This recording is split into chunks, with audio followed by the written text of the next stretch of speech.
Public schools are now at the center of the transgender rights controversy. The Obama administration issued new guidelines to allow students to use the bathroom and other facilities based on the gender they identify with, not the gender on their birth certificate. Schools are not legally required to follow the guidelines, but this letter ties compliance to billions of education dollars.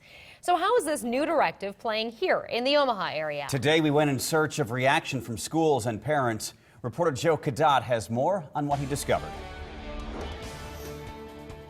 I feel that it's a very amazing and necessary progressive step that I'm extremely happy that our country is finally making.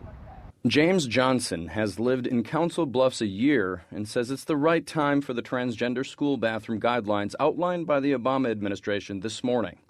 The majority of the community is very accepting of transgenders and homosexuals and the entire LGBTQ community. But I also feel like there's always still those groups that are very unaccepting. Jefferson High School junior Cheyenne Buckles says her experience in Council Bluffs doesn't completely reflect tolerance. She says the guidelines are much needed. I think that it's a huge step for this school district, because we're not, in the past we haven't been a very accepting school district, and sometimes things get a little weird in our school district. On the other side of the bridge, lifelong Omaha resident Ken Budka says the guidelines will do more harm than good. It seems every time the government puts their hand in something that was simple, it's now become complicated. Despite Budka's views that it's not safe for transgender students to share bathrooms with the sex they identify with, he says the issue, being as big as it is, hurts transgender students more than anyone.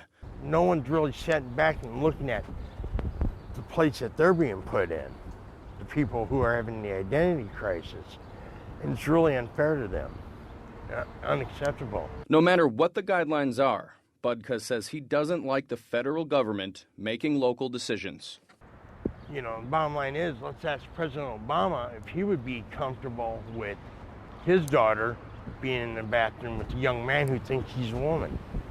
Let's see if he would be acceptable with that, or if his daughters would be okay with it. Joe Cadat reporting. Diana Strowski with the Council Bluffs School District says their district complies fully with non-discriminatory rules and that gender identity is among the protected classes in Iowa. Monique Farmer with the Omaha Public School District said in an email the district is reviewing the guidelines released today and said Omaha has one of the most diverse districts in the entire state. The federal guidelines come amid a legal battle between North Carolina and the federal government. On Monday, the Justice Department sued North Carolina for violating civil rights. Their law limits the use of public restrooms to the gender on a person's birth certificate. LGBT community groups have protested the law, and big-name music acts, including Bruce Springsteen, have canceled shows in the state. Meantime, Texas officials are refusing to go along with the Obama administration's new directive. The Republican Lieutenant Governor of Texas, Dan Patrick, this guy right here, says the state is prepared to forfeit billions of dollars in federal education funding. He called the new guidelines blackmail by President Obama. He's urging all superintendents to defy the federal government order. We posted a preview